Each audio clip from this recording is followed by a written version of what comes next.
Hola. Bienvenidos todos, hoy toca turno nuevamente a la filosofía de Hermes Trismegistos, también conocido como el 3 veces más grande. Adentrémonos pues, en esta lección que es muy importante de comprender para el estudiante hermético. Sin más dilación, comencemos. Capítulo 7. El todo en todo. Si bien es cierto que todo está en el todo, no lo es menos que el todo está en todas las cosas. El que comprende esto debidamente, ha adquirido gran conocimiento. El Kybalión. Cuán a menudo se ha oído a la mayoría repetir la afirmación de que su deidad era todo en todo, y cuán poco ha sospechado el íntimo significado oculto encerrado en esas palabras emitidas tan sin ton ni son. La presión comúnmente empleada es lo que ha quedado de la máxima hermética del epígrafe. Como dice el Kybalión, el que comprende esto debidamente, ha adquirido gran conocimiento. Y si esto es así, tratemos de comprender lo que significa, dada su gran importancia. En esa máxima está encerrada una de las más grandes verdades filosóficas, científicas y religiosas. Ya hemos dado la enseñanza hermética concerniente a la naturaleza mental del universo, la verdad de que, el universo es mental, sostenido en la mente del todo. Como dice el Kybalión en el pasaje citado. Todas las cosas están en el todo. Pero nótese también la siguiente afirmación correlacionada. Es igualmente cierto que el todo está en todas las cosas. Esta contradicción aparente es conciliable según la ley de la paradoja. Es además, una afirmación hermética exacta sobre las relaciones que existen en el todo y su universo mental. Ya hemos visto cómo es que todo está en el todo, examinemos ahora el segundo aspecto del asunto. La doctrina hermética indica que el todo es inminente e inherente al universo, así como en toda parte, partícula, unidad o combinación, dentro del universo. Los maestros suelen ilustrar este postulado, refiriéndose al principio de correspondencia. El instructor pide al estudiante que forme una imagen mental de algo, de una persona, una idea o alguna cosa que tenga forma mental, siendo el ejemplo preferido el de un autor que se esté formando una idea de los personajes, el de un pintor o escultor que esté creando la imagen mental de lo que trata de expresar con su arte. En cada caso el estudiante verá que, aunque la imagen tiene existencia y ser únicamente dentro de su propia mente, sin embargo, el estudiante mismo, autor, pintor o escultor es, en cierto sentido inmanente en dicha imagen. En otras palabras, toda la virtud, vida, espíritu o realidad de la imagen mental se deriva de la inmanente mente del pensador. Medítese esto un instante hasta que se comprenda bien la idea. Empleando otro ejemplo, podríamos decir que Otelo, Yago, Hamlet, Ricardo III, etc., vivieron realmente en la mente de Shakespeare en el momento de su concepción o creación. Y sin embargo, Shakespeare existió también dentro de cada uno de esos personajes, dándole su vitalidad, su espíritu y su acción. ¿Cuál es el espíritu de los personajes que conocemos como Micawber, Oliver Twist y Uriah? ¿Es Charles Dickens o tiene cada uno de ellos un espíritu personal, independiente de su creador?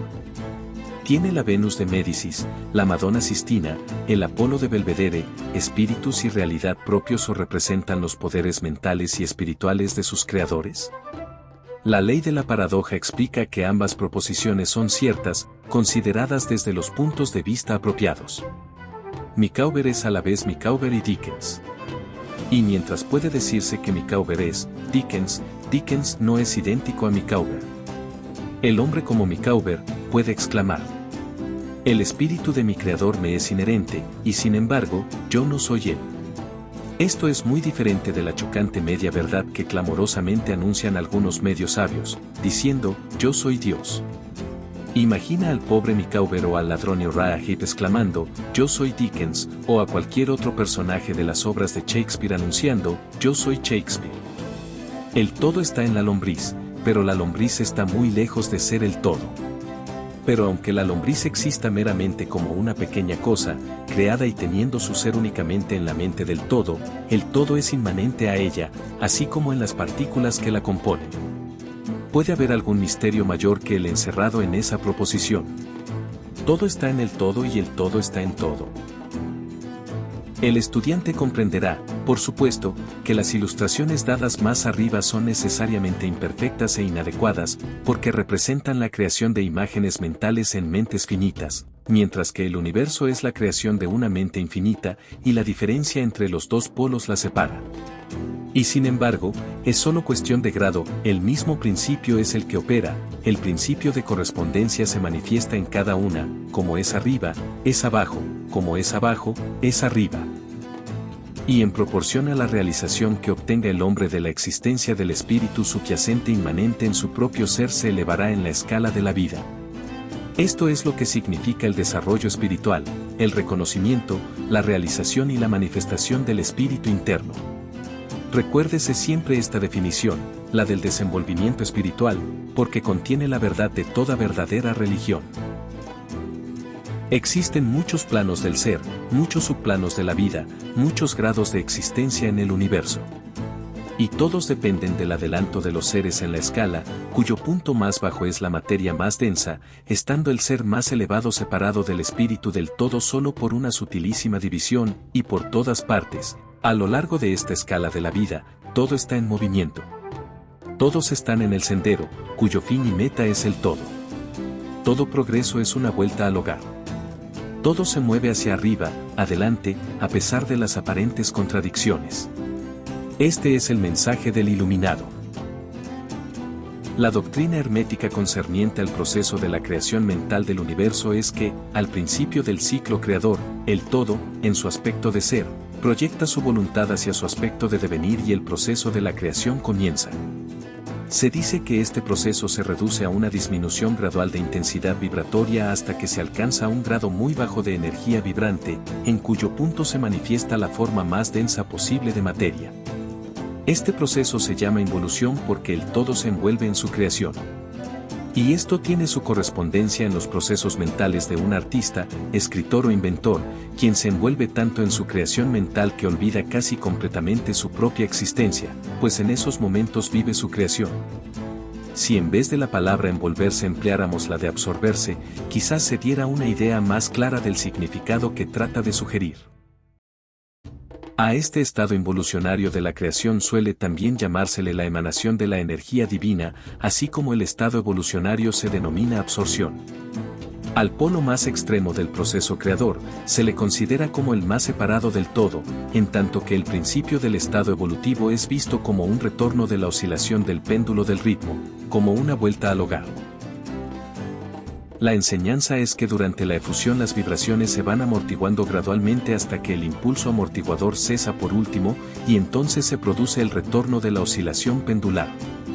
Pero existe esta diferencia, que mientras en la efusión se manifiestan las fuerzas creadoras compactamente, como un todo desde el comienzo mismo del estado evolutivo o de reabsorción se manifiesta la ley de la individualización, esto es, la tendencia a separarse en unidades de fuerza, de tal manera que lo que dejó al todo como no individualizada energía vuelve a su fuente originaria como innumerables unidades de vida, altamente desarrolladas, que se han ido levantando cada vez más alto en la escala por medio de la evolución física, mental y espiritual. Los antiguos herméticos empleaban la palabra meditación para describir el proceso de la creación mental del universo en la mente del todo, habiéndose empleado también frecuentemente la palabra contemplación. Pero la idea que parece sugerir es la del empleo de la atención divina. Atención es una palabra derivada de la raíz latina, que significa alcanzar, llegar, y el acto de atención es realmente un alcance, una extensión de la energía mental, de manera pues, que comprenderemos perfectamente el concepto si examinamos el verdadero significado de la atención. La doctrina hermética concerniente a la evolución es que el todo, habiendo meditado sobre el principio de la creación y establecido así la base material del cosmos, pensándolo en la existencia, gradualmente va despertándose de su meditación y al hacerlo produce la manifestación del proceso evolutivo en los planos material, mental y espiritual, sucesivamente en orden. Así empieza el movimiento ascendente y todos los seres comienzan a dirigirse hacia el espíritu. La materia se va haciendo menos densa, las unidades vienen a ser, las combinaciones se inician, la vida aparece y va manifestándose en formas cada vez más elevadas y la mente se va haciendo más evidente, vibrando todo cada vez más intensamente. En una palabra, el proceso entero de la evolución, en todas sus fases, comienza y sigue de acuerdo con las leyes del proceso de absorción. Todo esto ocupa eones y eones de tiempo, estando compuesto cada eón por millones de años, pero según dice el iluminado, toda la creación, incluyendo la involución y la evolución de un universo, no es más que un abrir y cerrar de ojos para el todo. Al final de innumerables ciclos de eones de tiempo el todo retira su atención, contemplación o meditación del universo, porque la gran obra ha terminado, y todo queda absorbido en el de quien todo emergiera. Pero el misterio de los misterios es que el espíritu de cada alma no queda aniquilado, sino que se expande infinitamente, sumergiéndose uno en otro el creador y el creado. Esa es la voz de la iluminación. La iluminación expuesta sobre la meditación y el subsiguiente despertar de ella del todo, no es por supuesto, más que un intento de descripción del proceso infinito, mediante un ejemplo finito. Pero no obstante, como es arriba es abajo. La diferencia es sólo de grado. Y así, como el todo se despierta de su meditación sobre el universo, así también el hombre, a su debido tiempo, cesará de manifestarse sobre el plano material y se irá retirando cada vez más en el espíritu interno, que ciertamente es el ego divino. Hay otra cosa más de la que deseamos hablar en esta lección, y esto llega muy cerca del campo metafísico de especulación, aunque nuestro propósito es simplemente el mostrar la futilidad de tal especulación. Aludimos a la pregunta que inevitablemente se presenta ante la mente de todos los pensadores que se han aventurado a buscar la verdad. La pregunta es, ¿por qué creó Él todo el universo? Esta pregunta podrá ser formulada en diferente forma, pero su esencia es siempre la misma. Mucho han luchado los hombres para respondérsela, pero aún no se posee respuesta alguna que merezca ese nombre. Algunos se han imaginado que el todo ganaría algo con ello, pero eso es absurdo, porque ¿qué es lo que podrá obtener el todo que ya no posea? Otros dicen que el todo desea amar a algo, o que lo había creado para divertirse, o porque estaba solo, o para manifestar su poder. Pero todas esas respuestas son pueriles e infantiles y pertenecen a la primera infancia del pensamiento. Algunos han tratado de explicar el misterio presumiendo que el todo se vio compelido a crear, en razón de su naturaleza interna, o su instinto creador. Esa idea, si bien representa un adelanto sobre las otras, tiene un punto débil. Si su naturaleza interna o instinto creador lo impulsara a hacer algo, entonces la naturaleza interna o el instinto creador sería el absoluto, en vez del todo, y de ahí que la proposición falle por su misma base. Sin embargo, el todo crea y se manifiesta y parece encontrar cierta satisfacción al hacerlo. Y es muy difícil escapar a la conclusión de que en algún grado infinito tendría que tener algo que correspondiera a una naturaleza interna o instinto creador en el hombre, con un deseo y voluntad correspondientemente infinito. No podría obrar si no quisiera hacerlo, no podría hacerlo a menos que lo deseara, y no lo desearía si no obtuviera con ello una satisfacción. Y todas esas cosas pertenecerían a una naturaleza interna, y podría postularse su existencia de acuerdo con la ley de correspondencia, tanto interna como externa. Este es el problema que yace en la raíz misma de la dificultad y la dificultad que se encuentra en la misma raíz del problema. Estrictamente hablando, no puede decirse que haya ninguna razón para obrar, porque una razón implica una causa, y el todo está por encima de la causa y del efecto, salvo cuando su voluntad misma se convierte en una causa, en cuyo momento el principio se pone en movimiento.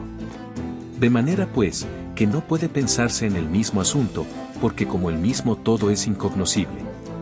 Así como nos vemos obligados a decir simplemente, el todo es, así también solo podemos decir que el todo obra porque obra.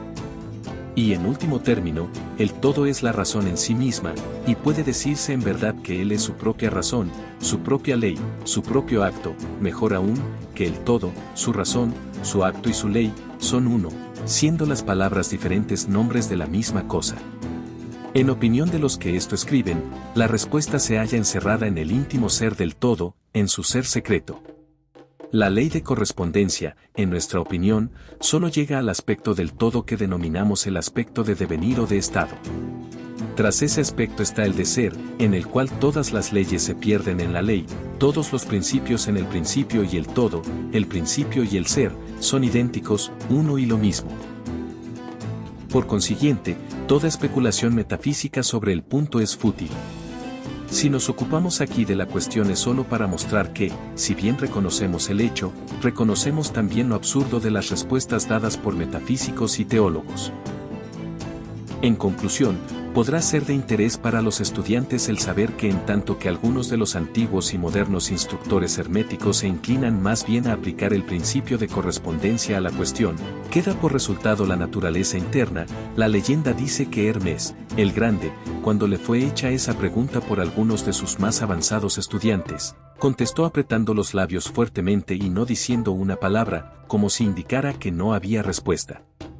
Pero también puede ser que quisiera aplicar el axioma de esta filosofía que dice que los labios de la sabiduría permanecerán cerrados, excepto para los oídos del entendimiento, en la creencia de que aún sus más adelantados discípulos no poseían la comprensión necesaria que los calificara para esa enseñanza. De cualquier manera, si Hermes poseyó el secreto no lo comunicó, y por lo menos en lo que al mundo concierne los labios de Hermes están cerrados al respecto. Y si Hermes el Grande vaciló en hablar, ¿quién sería el osado mortal que tratará de enseñarlo? Pero recordémoslo, cualquiera que sea la respuesta de este problema, si es que hay alguna, la verdad es que, si bien es cierto que todo está en el todo, no lo es menos que el todo está en todas las cosas. La proposición en este punto es enfática. Y para terminar, repetiremos las palabras de la cita: el que comprenda esto debidamente, ha adquirido gran conocimiento. Muchas gracias por haber llegado hasta el final. Si te gustó el video dale me gusta, comparte y no olvides suscribirte. Amor Fati te agradece, cuídate y hasta pronto.